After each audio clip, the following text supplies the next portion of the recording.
isipin ko yung mga Japanese ko, ha? Watashi wa ai-ai-chang o chang ai-ai. Mamili lang kayo. Kodomo, sani, milkunai, o kani chodai, o kaninai. Ayan, ako, yun na, ubos na yung mga Japanese kong alam. Oh, well, it's so lahat kayo ng ganyan. Ang puti ko ba? O, hindi talaga kasi ang Japanese, di ba? Talaga lahat kayo lang yun. Pero ang ganda ko, no? Kahit kulay asogi ako, di ba? Anyway, it's so nice to be back here in the land of the rising sun. Kabisado ko na ang Japan dahil nandito po ako once. Nag-enjoy ako, ha? Kahit once pa lang, twice po ngayon. At lahat ng kailangan ko sa Japan ay binibili ko sa Japan Homes. Alam niyo ba yon? Tsaka sa Daiso. Yung lahat ng bagay, 88 pesos, 60 pesos, buy one, take one pa, hindi ba? At syempre, nandito tayong lahat at sa piling nyo, celebrating sa puso the 10th year of GMA Pinoy TV. At ako po ang perfect representative ng GMA dahil ngayon po ay 10 months pa lang ako sa GMA.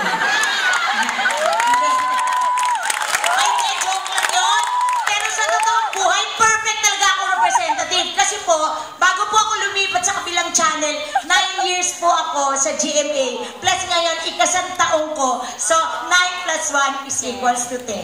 Yay! Konnichiwa! Sa GMA po ako nagsimula. Siguro naman nakikilala nyo si Chini La Chica nung araw. Siya po ay sosyalerang social climber. At nag-homecoming lang po ako ngayon. Dito sa Sunday Pinasaya. Sino ang mga nanonood ng Sunday Pinasaya? Pati po Celebrity TV. Kasama ko po dyan si Tita Lolit at si Mr. Joey De Leon. Anyway, isa pa rin pong pinapanood nating mga Pilipino sa GMA Pinoy TV ay ang Wawa Willy Willy Revillame. Ito po ang pinakamaginaw na game show sa Pilipinas. Bakit? Konting kibot. Bigyan ng jacket yan! Bigyan ng jacket yan! Bigyan ng jacket yan! At ako naman pwede bang mag-request? Kailangan ako with fur. Kasi dito, masyado maginaw dito sa Japan. Hindi ba? Yes! So, painit naman ang painit ang kompetisyon ng ating mga future stars sa Kapuso Network sa Starstruck 6! Naku, nakaka-nervous kasi diba, araw-araw natatanggalan na sila. Naku! At syempre pa, patuloy pa rin ang pagpapatawa sa inyo ng ating Michael V. Sa longest running gag show sa Pilipinas, ang Bubblegum 20th year! Grabe palakpakan natin, 20 years! Mas matagal pa sa mga relationship ko put together. Nakakaloka, di ba? Ako 29 days lang ang kasal ko. Siya 20 years talaga. At eto pa, walang kamatayang half-sisters. Literally, biruin nyo ha, si Barbie nalunod sa dagat, pinaghahampas ng kadena, basag-basag ang buka, tapos inilibing ng buhay, pero alive and kicking pa rin. Survivor, palakpakan natin yan! Ito pa po ang flagship, ang Sunday show ng GMA, Sunday Pinasaya! Kung saan kasama ko po ang aking kambal na si Marian Rivera, na nakakaloka po si Marian, hindi po ba? Talagang kahit kabuanan niya na, Kebs, kahit any moment pwede na mag-premiere night ang kanyang panganay nila ni Dingdong Dantes. Sige, go lang ng go para mapasaya kayong lahat. At heto na! Nanonood ba kayo ng Eat Bulaga? Sinusunod niyo ba ang Kalye Serye?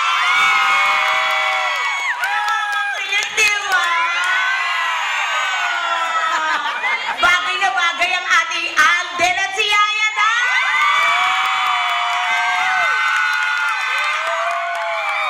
At syempre, diba, kasama ko siya ngayon. Imagine mo kung kami magkakatuluyan,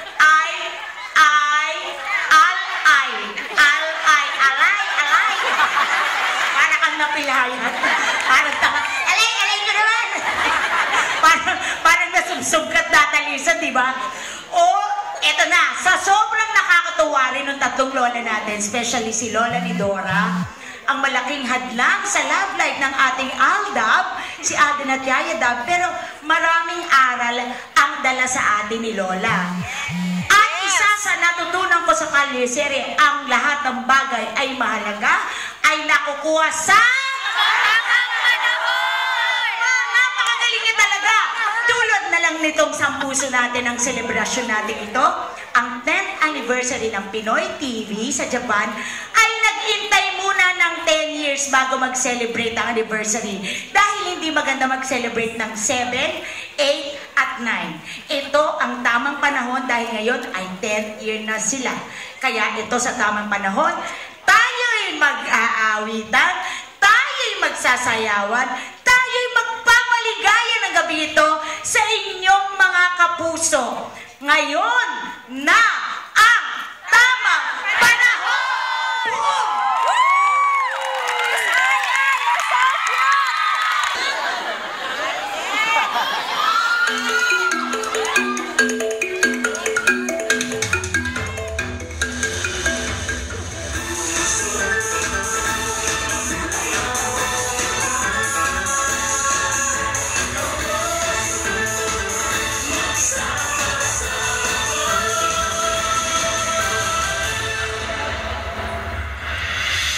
Rock and Soul Diva, Miss Aisa Mr. Alden Richards. Ang kasiyahan, tunay na pamamahalan ay naramdaman. Tulad ko, nagsasayawan ka. Awiting bago, hihintay para isayaw mo.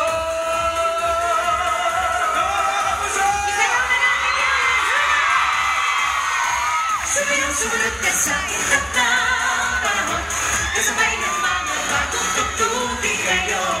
Sumunod ka sa ikat ng panahon, makisama, mag-enjoy ka.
Walang iba pang sasarap sa pagtitigin na natin.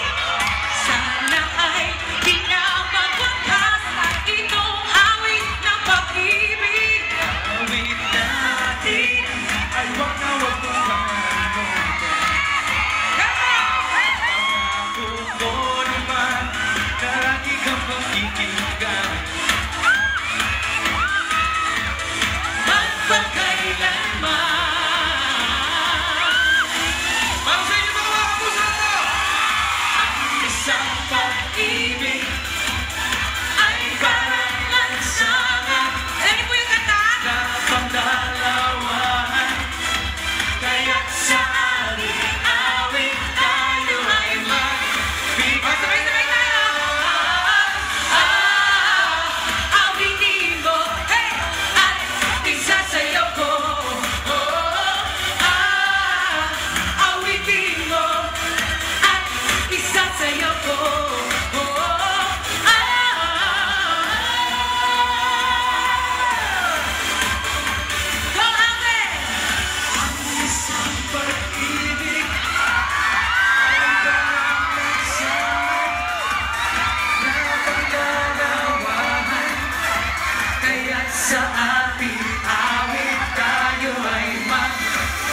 Sige po,